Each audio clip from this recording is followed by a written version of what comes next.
Leslie. ഞാൻ lovely. നമ്മളിപ്പോൾ എല്ലാവരും നമ്മുടെ വീട്ടിലൊക്കെ എപ്പോഴും മേടിക്കുന്ന ഒരു സാധനം മത്തി. മത്തി ഇഷ്ടമില്ലാത്തവരില്ല. മലയാളികൾക്ക് ഒത്തിരി ഇഷ്ടമുള്ളതാണ് മത്തി. അപ്പം മത്തി പീര വെച്ചും കറി വെച്ചും ഒക്കെ നമ്മൾ കൂട്ടാറുണ്ട്. പക്ഷെ അതിലും വെറൈറ്റി ആയിട്ടുള്ള സ്പെഷ്യൽ മത്തി വിഭവം ഇന്ന് തയ്യാറാക്കുന്നത്. അപ്പോൾ അതന്നെ അതിൻ്റെ പേരും കൂടെ പറഞ്ഞു കൊടുക്കും. മത്തിപ്പൊരിയാണ് ഇന്ന്. അതെ, മീൻ കറി വെച്ചും വറുത്തൊക്കെ കൂട്ടുന്നതിനേക്കാളും ഒരുപാട് നല്ല ഒരു വ്യത്യസ്തമായ രീതിയിൽ വളരെ ടേസ്റ്റി ആയിട്ടുള്ള ഒരു റെസിപ്പിയാണ് ഈ മത്തിപ്പൊരി. കഴിഞ്ഞ ദിവസം ഞങ്ങളൊരു കൂട്ടുകാരി വിളിച്ചപ്പോൾ അവൾ വീട്ടിലുണ്ടാക്കി നോക്കിയിട്ട് ഞങ്ങൾക്ക് ഈ റെസിപ്പി പറഞ്ഞു തന്നു. അപ്പോൾ നിങ്ങളെ ഒന്ന് പരിചയപ്പെടുത്താമെന്ന് വിചാരിച്ചു. അതുകൊണ്ട് ഞങ്ങൾ മത്തിയൊക്കെ ഇവിടെ എടുത്ത് വെച്ചിട്ടുണ്ട്. നമുക്കതെങ്ങനെയാണ് തയ്യാറാക്കുന്നതെന്ന് നോക്കാം. അതിനുവേണ്ടി ആദ്യം നമുക്ക് ഈ മത്തി ഒന്ന് നമുക്കൊന്ന് മാരിനേറ്റ് ചെയ്ത് വെക്കണം. അപ്പോൾ അതിനുവേണ്ടി കുറച്ച് മഞ്ഞൾപ്പൊടി, കുരുമുളക് പൊടിയൊക്കെ ഇവിടെ എടുത്ത് വെച്ചിട്ടുണ്ട്. അതൊന്ന് തിരുമ്മി വെച്ച് ഒരു 10 മിനിറ്റ് തിരുമ്മി വെച്ച ശേഷം നമ്മളത് ഫ്രൈ ചെയ്തിട്ടാണ് നമ്മൾ ഈ മത്തിപ്പൊരി ഉണ്ടാക്കുന്നത്. അപ്പോൾ അതെങ്ങനെയാണ് തയ്യാറാക്കുന്നതെന്ന് നോക്കാം. അപ്പോൾ ആദ്യം നമുക്ക് ഈ മത്തി ഒന്ന് മാരിനേറ്റ് ചെയ്യാം. അപ്പം മത്തി ഒന്ന് മാരിനേറ്റ് ചെയ്യാം അല്ലേ? മത്തി മാരിനേറ്റ് ചെയ്യണം. അതിനുവേണ്ടി നമ്മൾ 1 ടീസ്പൂൺ കുരുമുളക് പൊടി, അതുപോലെ തന്നെ ഒരു 1/2 ടീസ്പൂൺ മഞ്ഞൾപ്പൊടി, പിന്നെ പാകത്തിന് ഉപ്പും കൂടി ചേർത്ത് നമുക്കൊന്ന് മാരിനേറ്റ് ചെയ്യും. ഇത് മൂന്നും കൂടെ കൂട്ടിയാണ് നമുക്ക് തിരുമ്മി വെക്കുന്നത് അല്ലേ? അതെ. അതിനുശേഷമാണ് നമ്മൾ വറ്റൽമുളകും ചെറിയുള്ളിയും ചതച്ച് വെച്ചതും തേങ്ങയും പച്ചമുളകും ഇഞ്ചിയും ചേർക്കുന്നത്. ഓക്കെ. അപ്പം നമുക്ക് ആദ്യം നമുക്ക് മത്തി ഒന്ന് തിരുമ്മി വെക്കാം. അതെ. 1 ടീസ്പൂൺ കുരുമുളക് പൊടി ഇടണം, പിന്നെ 1/2 ടീസ്പൂൺ മഞ്ഞൾപ്പൊടി, പിന്നെ പാകത്തിനുള്ള ഉപ്പും കൂടെ ചേർത്ത് നന്നായിട്ട് നമുക്കൊന്ന് ഒരു 10 മിനിറ്റ് മിക്സ് ചെയ്ത് വെക്കാം. ഇനി ഒരു എരിവൊക്കെ അല്പം നമുക്ക് വേണം തോന്നുകയാണെങ്കിൽ ഒരു അല്പം കൂടി കുരുമുളക് പൊടിയൊക്കെ ഇട്ട് ചേർത്ത് കൊടുക്കണം. അതിനുശേഷം നമുക്ക് ആവശ്യമായിട്ട് ഒരു അല്പം വെള്ളം എന്തെങ്കിലും ചേർക്കണമെങ്കിൽ തിരുമ്മി വെക്കുമ്പോൾ ഡ്രൈ ഒക്കെ ആയിട്ടായിരിക്കും. നമുക്കൊരു അല്പം വെള്ളവും കൂടെ ഒഴിച്ച് നന്നായിട്ടൊന്ന് മിക്സ് ചെയ്ത് വെക്കാം. കുരുമുളക് പൊടി, മഞ്ഞൾപ്പൊടി, ഉപ്പൊക്കെ ചേർത്ത് നന്നായിട്ട് തിരുമ്മി മാരിനേറ്റ് ചെയ്തിട്ടുണ്ട്. ഇനി നമുക്കിതൊരു 15 മിനിറ്റ് റെസ്റ്റ് ചെയ്യാൻ വെക്കാം. അപ്പോഴത്തേക്കും നമുക്ക് അരച്ചു വെക്കാനൊക്കെ ഒന്ന് പറയണ്ടേ? അതെ. അപ്പം ഈ നമ്മളെല്ലാം മിക്സ് ചെയ്ത് ഇവിടെ മാറ്റി വെക്കാം. നമുക്കൊരു 15 മിനിറ്റ് റെസ്റ്റ് ചെയ്യാൻ വേണ്ടി മാറ്റി വെക്കാം. ഇനി നമുക്ക് വേണ്ട കുറച്ച് ചെറിയുള്ളിയും കുറച്ച് വറ്റൽമുളക് 10 ചെറിയുള്ളിയും 10 വറ്റൽമുളക് എടുത്തിട്ടുണ്ട് ഞങ്ങൾ. അപ്പോൾ അത് ഞങ്ങൾ നന്നായിട്ട് മിക്സിയിൽ ചതച്ചെടുത്ത് വെച്ചിരിക്കുന്നതാണ്. അതുപോലെ തന്നെ അതിലേക്ക് നമ്മൾ ചതച്ച് വെച്ച ശേഷം അതിലേക്ക് തന്നെ നമ്മൾ ഈ അരമുറി തേങ്ങയും കൂടെ ഇതിനകത്തേക്ക് ഇട്ട് ചതച്ചെടുക്കുകയാണെങ്കിൽ നല്ലതാണ്. ഇപ്പം നിങ്ങളോടൊന്ന് പറയാൻ വേണ്ടിയാണ് ഞങ്ങൾ തേങ്ങ മാറ്റി വെച്ചിരിക്കുന്നത്. അപ്പോൾ വറ്റൽമുളകും ചെറിയുള്ളിയും ചതച്ച ശേഷം അതിൻ്റെ കൂടെ തന്നെ ഈ തേങ്ങ ഇട്ട് നന്നായിട്ട് ചതച്ചെടുത്താൽ മതി. അത് ഞങ്ങൾ രണ്ടും ചതച്ചെടുത്തിട്ടുണ്ട്. അതുപോലെ തന്നെ 2 പച്ചമുളക്, ഒരു 4-5 അല്ലി വെളുത്തുള്ളി അതും കൂടെ ചതച്ചെടുത്തതാണ്. അതും ഞങ്ങളിവിടെ ചതച്ചെടുത്തിട്ടുണ്ട്. അതുപോലെ ഒരു ചെറിയ കഷ്ണം ഇഞ്ചി, അത് നീളത്തിൽ ചെറിയ കനം കുറച്ച് ഇവിടെ അരിഞ്ഞെടുത്ത് വെച്ചിട്ടുണ്ട്. നമ്മുടെ മീൻ പൊരിക്ക് അവസാനമായിട്ട് ചേർത്ത് കൊടുക്കാൻ നമ്മളൊരല്പം വാളംപുളി ചൂടുവെള്ളത്തിലിട്ട് വെച്ചിട്ടുണ്ട്. ഇത് നമുക്കിത് ചേർത്ത് കൊടുക്കാം. അപ്പം നമ്മൾ മീൻ മാരിനേറ്റ് ചെയ്തിട്ട് 15 മിനിറ്റായി. നമുക്കിതൊന്ന് പൊരിച്ചെടുക്കണം അല്ലേ? അപ്പം പാൻ വെച്ച് നമുക്ക് എണ്ണ ചൂടായ ശേഷം നമുക്ക് ഈ മീനൊന്ന് വറുത്തെടുക്കാം. പാൻ നന്നായിട്ട് ചൂടായിട്ടുണ്ട്. ഇത് നമുക്ക് കുറച്ച് എണ്ണ ഒഴിച്ചു കൊടുക്കാം. മത്തി നമുക്ക് നന്നായിട്ട് ഫ്രൈ ചെയ്യാൻ വേണ്ടിയുള്ള എണ്ണ മതി.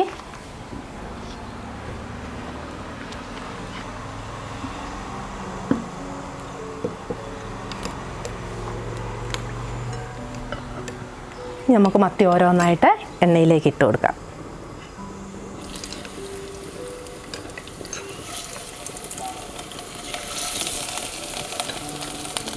മത്തിയൊക്കെ വെട്ടുന്ന സമയത്ത് നമ്മുടെ കൈക്കൊക്കെ നല്ല മണമായിരിക്കും അല്ലേ? അപ്പോൾ അതുകൊണ്ട് മത്തിയൊക്കെ വെട്ടാൻ എല്ലാവർക്കും വലിയ മടിയായിരിക്കും. അപ്പം നമുക്ക് ആ സമയത്ത് ഇച്ചിരി കാപ്പിപ്പൊടിയൊക്കെ ഇട്ട് കൈയൊക്കെ കഴിയാൻ ആ ഉളുമ്പ് മണമൊക്കെ മാറിക്കിട്ടും. പിന്നെ അതുപോലെ മത്തി നന്നായി വെട്ടി വൃത്തിയാക്കിയ ശേഷം 1 ടീസ്പൂൺ വിനാഗിരി അതിനകത്ത് ഒരു 5 മിനിറ്റ് ഒഴിച്ച് വെച്ച ശേഷം നന്നായിട്ട് കഴുകിയെടുക്കുകയാണെങ്കിൽ ആ മത്തിയിലെ ഉളുമ്പ് മണമൊക്കെ മാറിക്കിട്ടും. അപ്പം മത്തിയുടെ ആ സ്മെല്ലും അതെല്ലാം നമുക്ക് മാറി നല്ല ഫ്രഷായിട്ട് നമുക്ക് മീൻ കിട്ടും.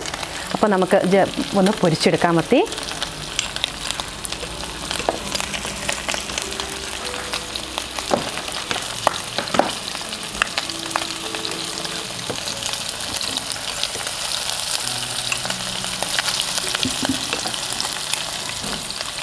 മത്തി അധികം ഫ്രൈ ആവേണ്ട, മീഡിയം തരത്തിൽ നമുക്ക് ഫ്രൈ ആക്കി എടുത്താൽ മതി. അതിൻ്റെ കൂടെ നമുക്കൊരു അല്പം കറിവേപ്പിലൊക്കെ ഇട്ടുവാണെങ്കിൽ അത് ആ മൊരിഞ്ഞ് വരുന്ന സമയത്ത് നല്ലൊരു ഫ്ലേവർ ആയിരിക്കും. അപ്പോൾ ഒരല്പം കറിവേപ്പില നമുക്ക് ചേർത്ത് കൊടുക്കാം. പിന്നെ മത്തിക്ക് നല്ലൊരു സോഫ്റ്റ് ആയിരിക്കും. ഒരുപാട് ഡ്രൈ ആയിക്കഴിഞ്ഞാൽ നമുക്ക് കഴിക്കാനൊക്കെ ഒരു ബുദ്ധിമുട്ട്. അതുപോലെ തേങ്ങയൊക്കെ ഇട്ട് കഴിയുമ്പോൾ അതിൻ്റെ ആ ടേസ്റ്റ് കിട്ടിയാലും നമുക്ക് അപ്പോൾ ഒരു നല്ല സോഫ്റ്റ് ആയിരിക്കണമെങ്കിൽ നമ്മൾ മീഡിയം തരത്തിൽ നമ്മളത് ഫ്രൈ ചെയ്തിട്ട് ശേഷം മറിച്ചിട്ടാൽ മതി. പിന്നീട് തേങ്ങയൊക്കെ ചേർത്തിട്ടേ നമ്മൾ മറിച്ചിടുന്നുള്ളൂ. അപ്പോൾ ഏകദേശം ആയില്ലേ? അതിന് നമുക്ക് മറിച്ചിട്ട് കൊടുക്കാം.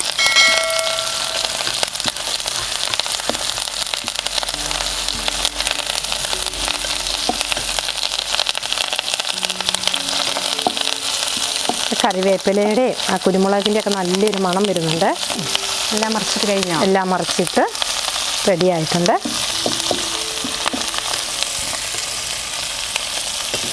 എന്നിട്ട് നമുക്ക് ബാക്കി സാധനങ്ങളൊക്കെ ചേർത്ത് കൊടുക്കാം. അപ്പം നമ്മൾ ഇവിടെ ചെറിയുള്ളിയും വറ്റൽമുളകും ചതച്ച് വെച്ചിട്ടുണ്ട്. അത് ചതച്ച് വെച്ചുകൂടെ നമുക്ക് ഈ മത്തി പൊരിച്ചതിലേക്ക് നമുക്ക് ചേർത്ത് കൊടുക്കാം.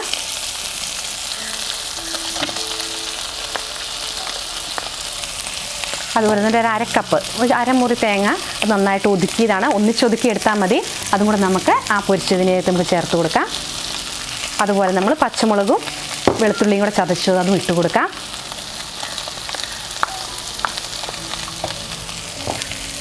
ഇഞ്ചി നീളത്തിലരിഞ്ഞത് 2 തണ്ട് കറിവേപ്പിനും കൂടെ ചേർത്ത് കൊടുത്ത് മൂടി വെച്ച് നമുക്കൊന്ന് കുക്ക് ചെയ്തെടുക്കണം. നമുക്കൊന്ന് മിക്സ് ചെയ്യാം.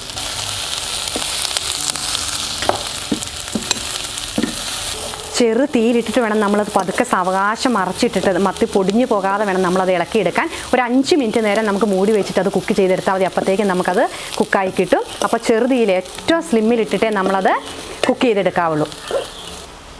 ഇവിടെ ഈ സമയത്ത് കുറച്ച് വെളിച്ചെണ്ണ എന്തെങ്കിലും ഒന്ന് കുറവെന്ന് തോന്നുവാണെങ്കിൽ നിങ്ങൾ നോക്കിയ ശേഷം ഒരല്പം വെളിച്ചെണ്ണയും കൂടിയൊക്കെ നമുക്ക് ചേർത്ത് കൊടുക്കണം. അപ്പം മൂടി വെച്ച് ഒരു 5 മിനിറ്റ് നമുക്ക് കുക്ക് ചെയ്തെടുക്കാം. നമ്മൾ അടച്ചു വെച്ചിട്ട് ഒരു 5 മിനിറ്റ് സമയമായി നമ്മൾ കുക്ക് ചെയ്യാൻ വേണ്ടി നമ്മൾ അടച്ചു വെച്ചതായിരുന്നു. ഇനി നമുക്കത് തുറന്ന് നോക്കിയിട്ട് നമുക്ക് കുറേശ്ശെ ഒന്ന് പതുക്കെ നമുക്കൊന്ന് മറിച്ചിട്ട് കൊടുക്കാം. മറിച്ചിടുമ്പോൾ പൊടിയാതെ വേണം ഇളക്കാൻ. ഇനി നമുക്കിതിലേക്ക് വാളംപുളി എടുത്ത് വെച്ചിരിക്കുന്നത് ചേർത്ത് കൊടുക്കാം. ഒരു ചെറിയ കഷ്ണം വാളംപുളി ചൂടുവെള്ളത്തിൽ ഇട്ട് വെച്ച് അപ്പം നന്നായിട്ടത് മിക്സ് കുതിർന്ന് വന്നിട്ടുണ്ട്. നമുക്കതൊരു ടീസ്പൂൺ നമ്മുടെ പാകത്തിന് ഒരു ചെറിയ പുളിക്ക് വേണ്ടി ഒരു ടേസ്റ്റിന് വേണ്ടി കുറച്ചൊരല്പം പുളിയും കൂടെ നമുക്ക് ഒഴിച്ച് കൊടുത്ത് നന്നായിട്ട് അത് ഇളക്കി നമുക്ക് പൊരിച്ചെടുക്കാം.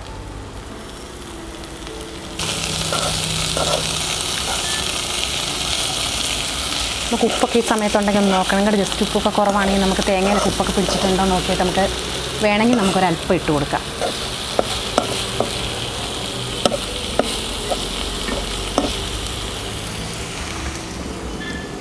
നോക്കാം.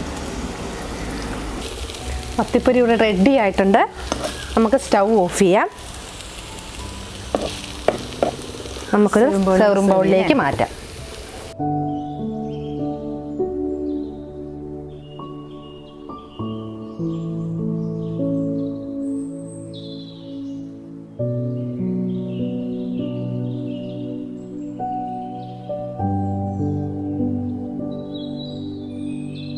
മത്തിപ്പൊരി റെഡി ആയിട്ടുണ്ട്. നമുക്ക് ലെസ്ലി എന്നൊന്ന് ടേസ്റ്റ് നോക്കിക്കൊന്ന് കഴിച്ച് നോക്കി എങ്ങനെയുണ്ട്. ലവ്ലി ഉണ്ടാക്കിയത് ഞാൻ ടേസ്റ്റ് ചെയ്യാം. ആ തേങ്ങ വറ്റൽമുളകൊക്കെ ഒന്ന് കഴിച്ച് നോക്കി. അടിപൊളി ടേസ്റ്റ് കേട്ടോ. മത്തി വറുത്തതിനേക്കാളും കറിയേക്കാളൊക്കെ അടിപൊളി വേറെ ലെവലാണ്. പക്ഷേ ചോറ കപ്പയൊക്കെ ഉണ്ടായിരുന്നെങ്കിൽ ഞാനിപ്പോൾ കഴിച്ചാൽ.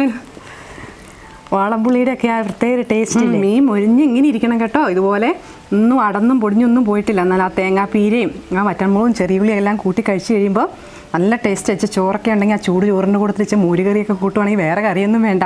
അപ്പോൾ നിങ്ങളെല്ലാവരും ഇതേ രീതിയിലും ട്രൈ ചെയ്യണം കേട്ടോ. എനിക്കൊത്തിരി ഇഷ്ടമായി. നീ ലവ്ലി വെക്കട്ടെ, ഞാൻ കഴിക്കാം അല്ലേ. അപ്പോൾ ഈ വീഡിയോ ഇഷ്ടമായെങ്കിൽ എല്ലാവരും ഒന്ന് ലൈക്ക് ചെയ്യണം. ഇഷ്ടപ്പെട്ടില്ലെങ്കിൽ ഡിസ്ലൈക്ക് ചെയ്യണം. അപ്പോൾ ആദ്യമായിട്ടാണ് നിങ്ങളിപ്പോൾ വീഡിയോ കാണുന്ന സമയത്ത് പോലും ആദ്യം സബ്സ്ക്രൈബ് ചെയ്യാണ്ടാണ് ഈ ചാനൽ കാണുന്നെങ്കിൽ എല്ലാവരും ഒന്ന് സബ്സ്ക്രൈബ് ചെയ്യണം. അപ്പോൾ വീണ്ടും നല്ലൊരു വീഡിയോ ആയിട്ട് വീണ്ടും കാണാം.